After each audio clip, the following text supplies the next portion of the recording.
Okay, this is a fairly simple 6-shooter.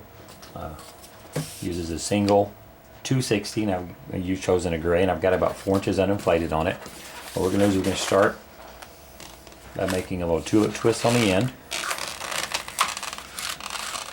And then I'm going to make 2 small pinch twists behind it to hold that in place. There's the first one. And the second one there.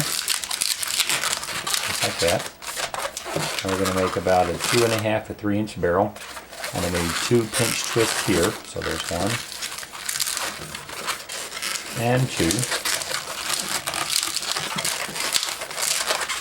Now I know we call this a 6-shooter, but technically I guess this would be a 3-shooter because it's going to have a bird body here to represent the 6 chambers. So it'll only have 3. So make about 2.5 to 3 inch bubble, followed by a pinch twist.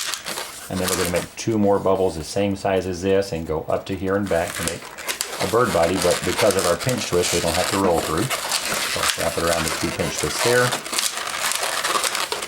And then come back to your 2 pinch twists in the back. Just like that.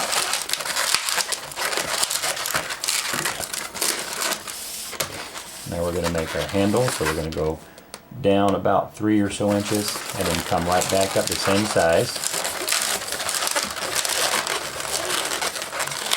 Now you've got an option here. If you want, you can come up here and make a trigger by making a pinch twist, or if you want and skip the trigger, you can come down here. Skip the hammer, I'm sorry, and you can make, but see, that pushes it out. So what I usually do is go for the trigger, but that is not achievable. If you force that up in between the pinch, it'll straighten it back up, but this gets the point across. So you make about a 1 or 1.5 inch bubble, a little pinch twist, and then we just need to trim this down to the appropriate size. So I'm going to let some air out of it. And then tie it back off.